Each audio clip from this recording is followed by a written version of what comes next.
नमस्कार, news state Madhya Pradesh Chhattisgarh में आपका स्वागत है। मैं हूं आपके साथ लोकेंद्र त्यागी। आपके मुद्दे में बात करेंगे छत्तीसगढ़ निकाय चुनाव के नतीजों की, जिसमें कांग्रेस ने भारी अंतर से जीत दर्ज की है। छत्तीसगढ़ के 4 नगर निगम, इसके अलावा नगर पालिका और नगर पंचायतों में भी कांग्रेस ने बम्पर जीत दर्ज की है। इसमें बीरगांव नगर निगम और जामुल नगर पालिका को छोड़ सभी में कांग्रेस ने पूर्ण बहुमत हासिल कर ली है। बीरगांव में 40 वार्डों में से 19 वार्डों में कांग्रेस के प्रत्याशी जीते हैं। यहां 2 सीट से बहुमत से कांग्रेस चूक गई। भिलाई, रिसाली, तरौदा, इन तीनों नगर निगम में कांग्रेस ने एक तरफा जीत दर्ज की है। ऐसे में आज का सवाल यह है कि क्या निकाय चुनाव का परिणाम 2023 का सेमीफाइनल साबित होगा और निकाय चुनाव से क्या विधानसभा का रास्ता तय होता हुआ दिखाई दे रहा है। आज इन्हीं सवालों पर करेंगे चर्चा, लेकिन उससे पहले आज की रिपोर्ट आप देखिए।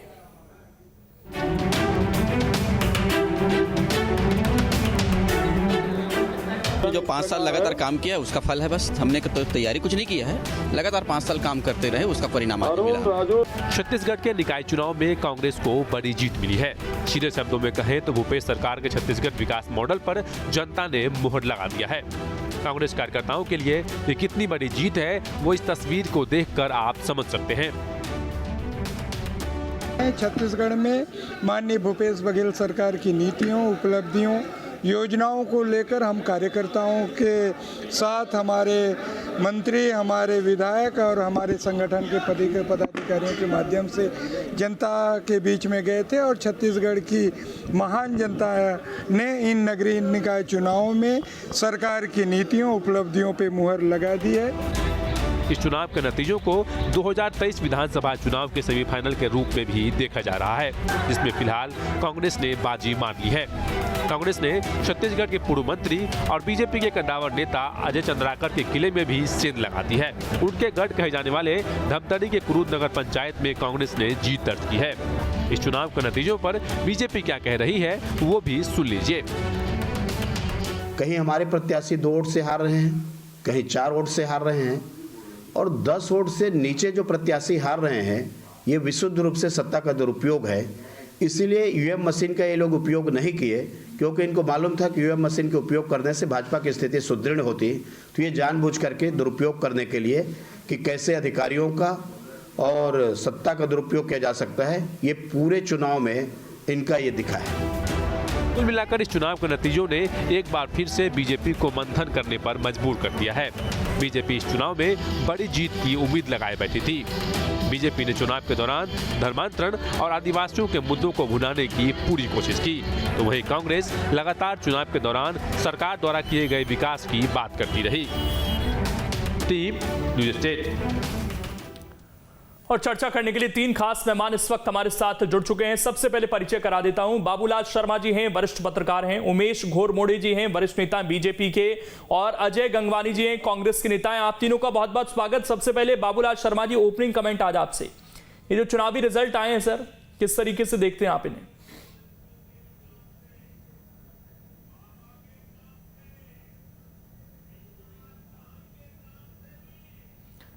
चलिए, लगता है बाबूलाल शर्मा जी तक आवाज नहीं। हाँ बोलिए सर, बोलिए। तो ये जो इससे पहले जो हम लोगों ने इसको कहा, हमने कहा था कि ये जो चुनाव हो रहे हैं, ये निश्चित रूप से सरकार के जो ग्रामीण क्षेत्र के विकास कार्य की जो बात है, जो योजनाएं हैं, उसका परिणाम पता लगेगा कहाँ, जहाँ पर ग्रामीण इलाका है। जैसे 6 नगर पंचायतों में और 5 पालिकाओं के क्षेत्र जो है वो ग्रामीण क्षेत्र है। और निश्चित रूप से जो रिजल्ट जो आए हैं वो सकारात्मक रिजल्ट है और कहा जा सकता है कि सरकार ने जो संकेत चाहे थे अपने कार्यों के प्रति, वो संकेत उनको वापस मिले हैं। मतलब उस तरफ के लोगों ने ये स्वीकार किया है कि इस कांग्रेस की सरकार जो है वो ग्रामीण क्षेत्र के लिए अच्छी योजनाएं बना रही है। ये संकेत लेना भी चाहती थी इस चुनाव के माध्यम से सरकार, तो वो सरकार को संकेत मिले हैं। पालिका के चुनाव में जहां तक प्रश्न है, वहां जामुल और खैरागढ़ में जो है स्थितियां दूसरी रही, क्योंकि जामुल जो है वो शहरी क्षेत्र है और खैरागढ़ जो है वो देवव्रत जी का क्षेत्र था जिनका निधन अभी हुआ है। वहां की परिस्थितियां कुछ विषम रही, तो वहां भारतीय जनता पार्टी ने अच्छी पोजीशन लाई, अपनी बराबरी की स्थिति में कांग्रेस के साथ खड़ी है। ये हो गया ग्रामीण क्षेत्र का रिजल्ट। अब नगर निगम के जो 4 क्षेत्र हैं उसमें कांग्रेस के बड़े नेताओं का जो है वो मान सम्मान लगा हुआ था। खुद भूपेश बघेल के जिले के 3 निगम के चुनाव थे, जिसमें सारे चुनावों में जो है एक अच्छी स्थिति कांग्रेस लाई है। हालांकि भिलाई में बराबरी का टक्कर जो है भारतीय जनता पार्टी ने देने की कोशिश की, कड़ी टक्कर के बीच जो है वो भिलाई में कांग्रेस आगे बढ़ी है। ये भी एक निर्णायक स्थिति है कि नेताओं के प्रति लोगों ने सम्मान जाहिर किया है कि हाँ, हम कांग्रेस के नेताओं के प्रति सम्मान रखते हैं। लेकिन जो परिस्थिति पहले भिलाई में थी वो परिस्थिति इस बार नहीं दिखी, बराबर की टक्कर दिखी है। और इससे कहा जा सकता है कि वहाँ कहीं न कहीं और ध्यान देने की शहरी क्षेत्र में जरूरत है कांग्रेस को, और ग्रामीण क्षेत्र में तो इनकी योजनाएं मैक्सिमम है ही है। तो इसलिए जो है ये चुनाव बहुत सारे संकेत लेकर के आया है। वो संकेत बड़े साफ है, नेताओं के लिए भी संकेत है, सरकार के लिए भी संकेत है। उसको समझना होगा और समझ करके जो है आगे बढ़ना होगा। जी ठीक, मैं उमेश जी से एक रिएक्शन ले लेता हूं। उमेश जी, अब हार हो गई है तो सर स्वीकार कीजिए। अब ये कहना कि ये बैलेट पेपर से चुनाव हुए, प्रशासन ने चुनाव कराए, फिर तो सरेंडर कर देते पहले ही सर, फिर उतरे क्यों चुनाव में? पहले से ही पता था ये सब होने वाला है। तो देखिए लोकेंद्र जी, लोकतंत्र है और लोकतंत्र के इस महापर्व में छत्तीसगढ़ की महान जनता ने ऐसी विषम परिस्थितियों में, जब उनके एक मताधिकार का जो अधिकार था प्रत्यक्ष प्रणाली को प्रणाली में परिवर्तित करके, ऐसी विषम परिस्थितियों में बढ़ चढ़ के मतदान किया है। उस महान जनता को मैं तो साधुवाद देता हूँ।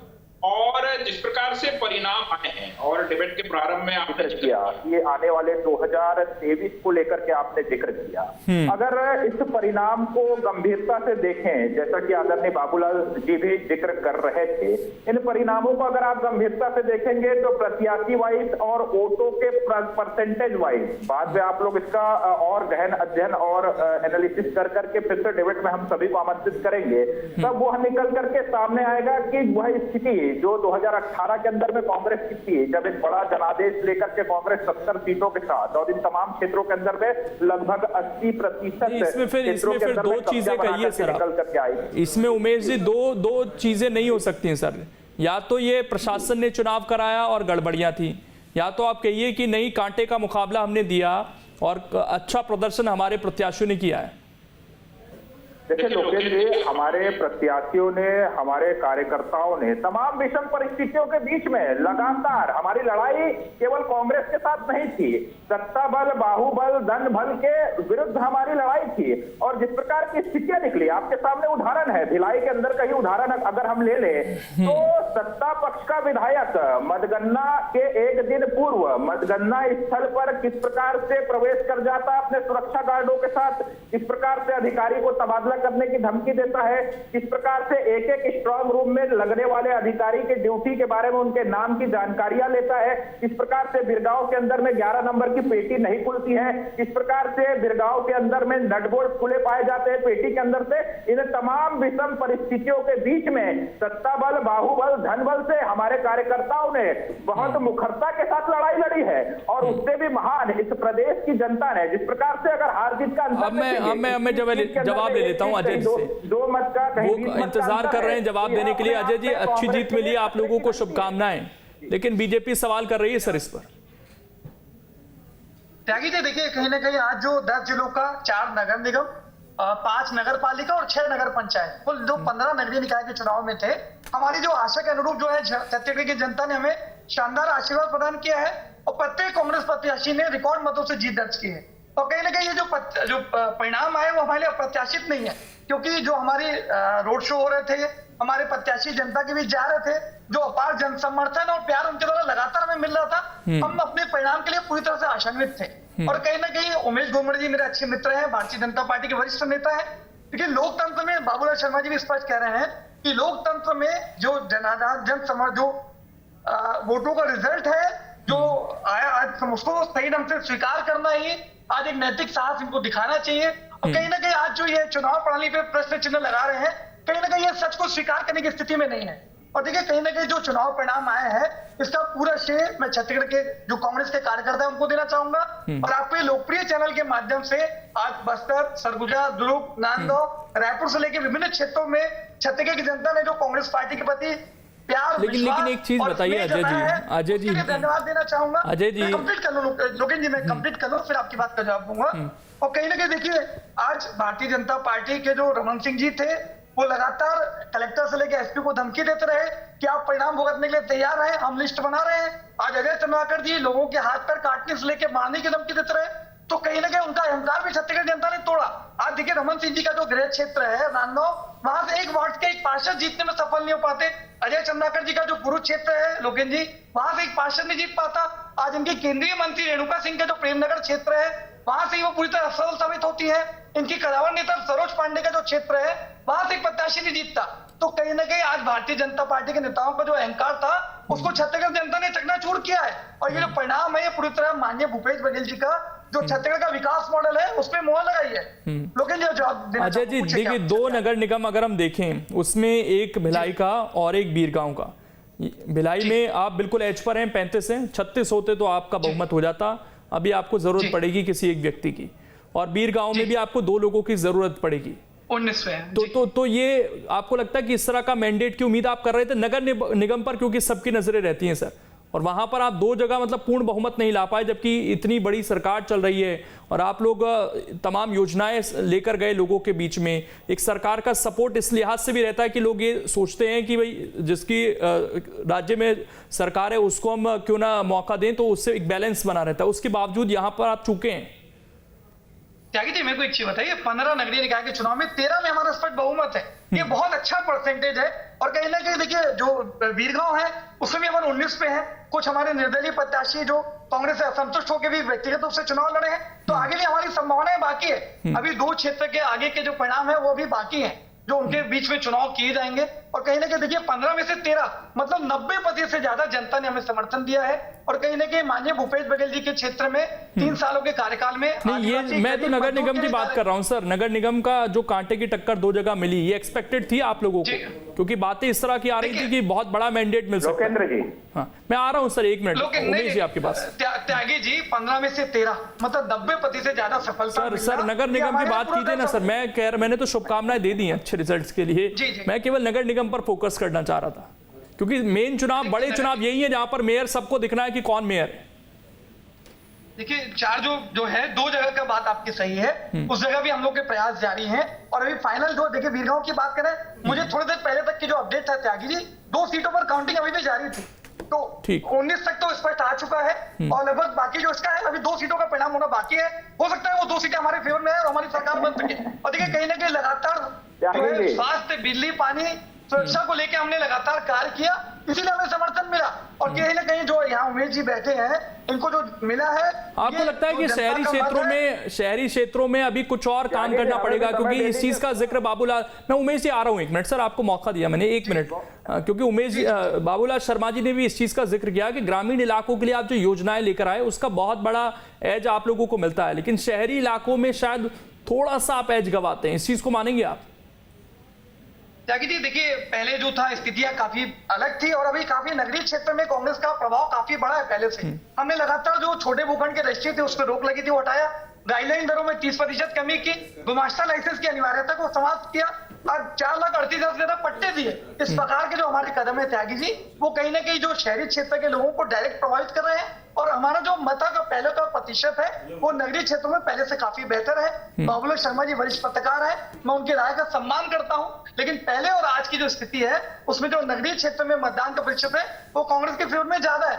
और कहीं ना कहीं जो हमारे परिणाम है, वो माननीय भूपेश बघेल जी के नेतृत्व में जो छत्तीसगढ़ का विकास मॉडल है, जो आज पूरे देश के लिए उदाहरण बन चुका है, छत्तीसगढ़ जनता ने उस पर मोहर लगाई है। और कहीं ना कहीं देखिए, जो आज परिणाम आ रहे हैं त्यागी जी, आगे जो 2 साल के बाद विधानसभा चुनाव, उमेश जी बोलना चाह रहे थे। उमेश जी देखिए, आपके बड़े बड़े नेताओं के जो क्षेत्र थे, वहां पर हार का सामना करना पड़ा सर, इससे क्या चिंताएं नहीं बढ़ रही बीजेपी की? देखिए, बकौल कांग्रेस इस प्रदेश के सबसे बड़े नेता जो छत्तीसगढ़ मॉडल की बात करते हैं तो भूपेश बघेल जी हैं। और अभी जिस प्रकार से कांग्रेस के प्रवक्ता बात कर रहे थे, 2 महत्वपूर्ण नगर निगम क्षेत्र, एक राजधानी का बिरगांव और दूसरा स्वयं मुख्यमंत्री भूपेश बघेल की तहत इनके 5 मंत्री जहां निवास करते हैं, वहां फिलहाल इन दोनों जगह पर अगर ये बहुमत में नहीं आ पाते हैं, तो इससे स्पष्ट है कि किस प्रकार से उस क्षेत्र की जनता ने इनके मॉडल को नकार दिया है। और हम तो प्रारंभ से ही कह रहे हैं कि चुनाव के 2 दिन पूर्व से सत्ता बल, बाहुबल, धन बल का दुरुपयोग, लगातार ये ईवीएम के युग से बैलेट के युग में लेकर के जाना, प्रत्यक्ष प्रणाली को अप्रत्यक्ष प्रणाली पर लेके जाना। मैं तो कहता हूं कि 3 वर्ष पूर्व ही इस प्रकार के षड्यंत्र की, इस प्रकार से सत्ता बल, बाहुबल के दुरुपयोग की प्रत्यक्ष प्रणाली का इतना ही समर्थन करते हैं आप लोग, तो सर मुख्यमंत्री का चुनाव भी फिर प्रत्यक्ष प्रणाली से कराइए, प्रधानमंत्री का भी कराइए, अगर इतने ही बड़े समर्थक हैं आप लोग। देखिए, इससे पूर्व लगातार केवल छत्तीसगढ़ ही नहीं, अन्य प्रदेशों के अंदर में भी नगरीय निकाय के चुनाव में महापौर और अध्यक्षों के जो चुनाव प्रक्रिया थी वो प्रत्यक्ष थी, वो पहले से चली आ रही परंपरा थी। उसको आकर के अगर कांग्रेस सरकार में आने के बाद बदलती है तो इससे स्पष्ट होता है कि कहीं ना कहीं कांग्रेस इस बात का कहीं हम विफलता की ओर आगे बढ़ेंगे और हार का मुंह हमको देखना पड़ेगा और हम सत्ता बल, बाहुबल और धन बल का दुरुपयोग नहीं कर पाएंगे। इसलिए मेरा आरोप है कि इसकी सरकार में आते ही मैं लौट रहा हूं सर। बाबूलाल शर्मा जी से सवाल ये, बाबूलाल शर्मा जी, जिस तरीके से बताया गया है और आज दिखा भी कि जो बीजेपी के कई बड़े नेता थे, उसमें अजय चंद्राकर भी थे, खुद पूर्व मुख्यमंत्री भी थे, उनके क्षेत्रों पर भी सबकी नजर थी सर, वहां से भी रिजल्ट्स बीजेपी के पक्ष में नहीं आए। ये किस तरफ इशारा कर रहा है? क्या बीजेपी के लिए चिंता यहां से और बढ़ेंगी? देखिए, एक बात समझ में आई है कि ये भारतीय जनता पार्टी में मुझे लगता है कि चूल्हे अलग हो गए हैं, परिवार जो है बंटवारा हो गया जैसा महसूस होने लगा है। मतलब कहीं जो है मन एक नहीं है, ऐसा मुझे महसूस हो रहा है। ताकत तो पूरी लगाई थी, ताकत पूरी लगाने के बाद में भी अगर ये रिजल्ट आए हैं, कमजोर रिजल्ट आए हैं, तो निश्चित रूप से अब आत्ममंथन का उनका समय आ गया है। उनको अब इसमें आत्ममंथन करना पड़ेगा, आखिर हमसे कहाँ गलती हो रही है, कैसे गलती हो रही है, कार्यकर्ता क्यों नहीं जुट रहे हैं, कार्यकर्ता मदद क्यों नहीं कर रहे हैं, इस चीज का उनको देखना पड़ेगा। और रहा सवाल इस बात का कि देखिए, ये जो छोटे चुनाव होते हैं इनमें चुनाव प्रबंधन बहुत बड़ा काम करता है और वो चुनाव प्रबंधन किस तरह होता है वो सब इसको जानते हैं। आज की स्थिति ये बन रही है कि नेताओं के लिए आत्ममंथन का समय है। कांग्रेस के नेता भी इस बात को सोचेंगे कि निगम के चुनावों में हमारे इतने बड़े बड़े नेता, खुद मुख्यमंत्री उस क्षेत्र से हैं, फिर हमको क्लीन स्वीप क्यों नहीं मिला, ये उनके सोचने का विषय बन चुका है। और भिलाई में इतनी टक्कर क्यों हुई, हमको बराबर की स्थिति क्यों बनी, हम बहुमत में क्यों नहीं आए, ये सारी चीजों को उनको मंथन करना पड़ेगा। बिरगांव के लिए भी मंथन करना पड़ेगा, जहां भूपेश बघेल की बहुत बड़ी सभा हुई थी, जहां उन्होंने हुंकार भरी थी।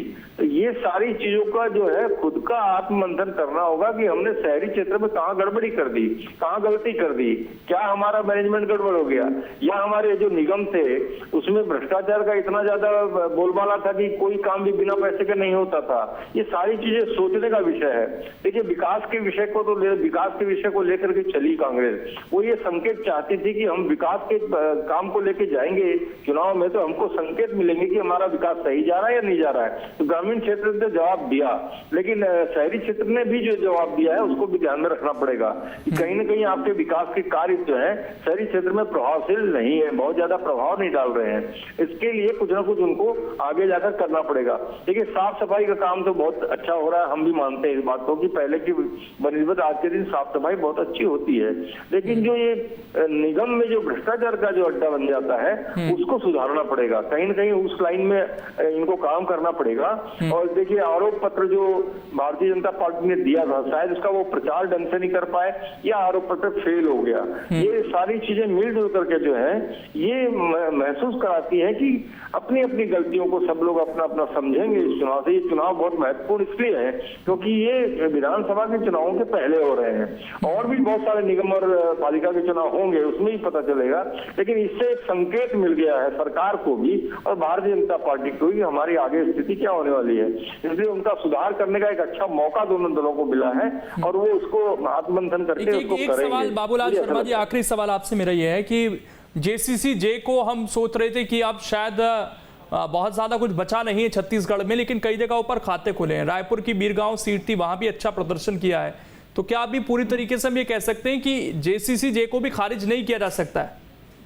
देखिए, मैं आपको एक बात बताता हूँ, जेसीसी जी ने 8 सीट, जो सबसे ज्यादा सीटें कहाँ ली हैं वो लिए बीरगांव में। बीरगांव सदस्य है ओम प्रकाश देवांगन, वो पहले महापौर रहा हुआ है और उसका बड़ा अच्छा प्रभाव उस क्षेत्र में, उसके परिवार का अच्छा प्रभाव है, ये उसके वोट हैं।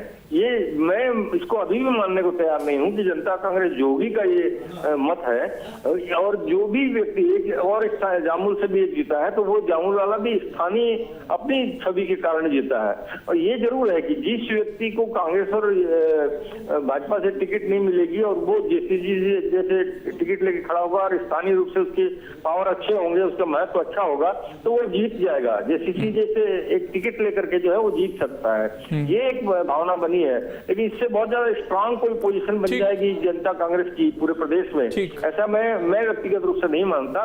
इतना जरूर है कि बिरगांव में जो है वो संतुलन की स्थिति में वो जेसीसी आया है। ठीक, अजय जी से मैं एक सवाल ले लेता हूँ। अजय जी, सवाल ये है कि बीजेपी कह रही है कि आप लोग पीछे क्यों जा रहे हैं, क्यों बैलेट पेपर की तरफ जाना चाहते हैं, क्यों अप्रत्यक्ष चुनाव की तरफ जाना चाहते हैं, जबकि आपको पता है कि फिर इसमें किस तरह की हॉर्स ट्रेडिंग होती है। अभी इन पार्षदों के साथ हालांकि रिजल्ट ज्यादातर आपकी फेवर में आ गए, लेकिन एक दो जगह जो बचे हैं तो वहां पर अब क्या क्या खेल होते हैं वो सबको पता है। फिर तो क्यों इन चीजों को चाहते हैं आप लोग? अगर डायरेक्ट चुनाव हो रहा तो होने देते उसको। लोकी जी, दो चीजें देखिए, कहीं ना कहीं छत्तीसगढ़ के मुख्यमंत्री के चुनाव की बात करो या देश के प्रधानमंत्री के चुनाव की बात करो, ये अप्रत्यक्ष प्रणाली से होते हैं। और कहीं ना कहीं चुनाव अगर ये पूरी तरह से लोकतांत्रिक ढंग से होते हैं, और देखिए कई बार हमने देखा, मैं रायपुर की बात करूं तो यहाँ पे महापौर प्रमोद दुबे जी थी और भारतीय जनता पार्टी के पार्षद लगातार उनको कार्य करने के लिए नहीं दिया जाता था, लगातार बजट को लेकर ऑब्जेक्शन करना। इस प्रकार जो मैं ये समझता हूँ कि इस क्षेत्र में जो चुने हुए प्रत्याशी अपना महापौर चुनते हैं तो उस क्षेत्र के विकास के लिए बेहतर योजनाओं का क्रियान्वयन हो सकता है, उसी आधार पर किया गया है। और कहीं ना कहीं जो देश का संसद है, देश का संविधान है, वो प्रधानमंत्री से लेकर मुख्यमंत्री के चुनाव को भी अप्रत्यक्ष रूप से करने के लिए बधाई देता है। तो क्यों नहीं इस प्रकार से देखिए, कहीं ना कहीं छत्तीसगढ़ में वीरगांव की बात करो, आज इनकी अंबिका यादव जो वहां महापौर थी। लेकिन ये एक संजोग है क्या सर कि जो निर्दलीय चुनकर आते हैं वो सत्ता पक्ष की जो पार्टी रहती है उसी के साथ जाते हैं अक्सर? देखिए लोगी, कहीं ना कहीं उनको एक आशा होती है। आज एक पार्षद चुनाव एक लोकल स्तर का चुनाव है, वो ये मानता है कि अगर हम सत्ता पक्ष से जुड़ेंगे तो क्षेत्र की जनता के लिए बेहतर हमको आर्थिक रूप से मदद मिल पाएगी, हम बेहतर ढंग से योजनाओं को क्रियान्वयन कर सकेंगे। तो कहीं ना कहीं वो अपने भविष्य को लेकर सत्ता पक्ष से जुड़ने के लिए ज्यादा प्रयास करते हैं। ठीक, उमेश जी से आखिरी सवाल सर, चिंतन मिलन का समय है, अभी मानते हैं इस चीज को लिया? 5 सेकंड और लूंगा सिर्फ, जल्दी से, समय नहीं। छत्तीसगढ़ का आज केंद्रीय स्तर के भुवनेश्वरी से लेके नितिन नवीन जी लोग हैं प्रभारी लेते हैं, कहीं ना कहीं लोकल स्तर के नेताओं को उनका विश्वास नहीं था। और कहीं ना कहीं देखिए आज जो 15 जो चुनाव होते हैं, हो गया सर टाइम, प्लीज लोकेंद्र जी देखिए, गंगवानी जी ने बातों बातों में एक अच्छी बात यहाँ पर बोल दी और उसकी स्वीकारोक्ति भी कर ली कि इन्होंने सीधे तौर पे कहा कि आर्थिक लाभ मिल जाता है जो इनके साथ जाता है, तो सीधे तौर पे इन्होंने यहाँ स्वीकार लिया कि खरीद फरोख्त की राजनीति। वो कुछ और कहना चाह रहे थे सर, वो कुछ और कहना चाह रहे थे, उसका उस तरह का मतलब नहीं। आर्थिक का मामला ही वही है कांग्रेस का साहब, जिस प्रकार से उन्होंने जिस हाव भाव के साथ कहा है। पार्षद का अपना फंड भी तो होता है ना, तो सर वो उम्मीद करता है कि उसे उसका पूरा फंड मिले, क्षेत्र में काम करा सके। तौर पे आपके डिबेट में ही उन्होंने ऑफर दे दी है, जो निर्दलीय प्रत्याशी देख रहे होंगे उनको उन्होंने यहाँ से ऑफर दे दिया है। रह गई बात आपके सवाल की। चलिए, समय नहीं है सर, शुक्रिया आप सभी का जुड़ने के लिए और इस डिबेट का हिस्सा बनने के लिए। उम्मीद यही है कि जो लोग अब चुनकर आए हैं ये अपने इलाकों का अच्छे से काम करवाएंगे। छोटा सा ब्रेक, खबरें लगातार जारी।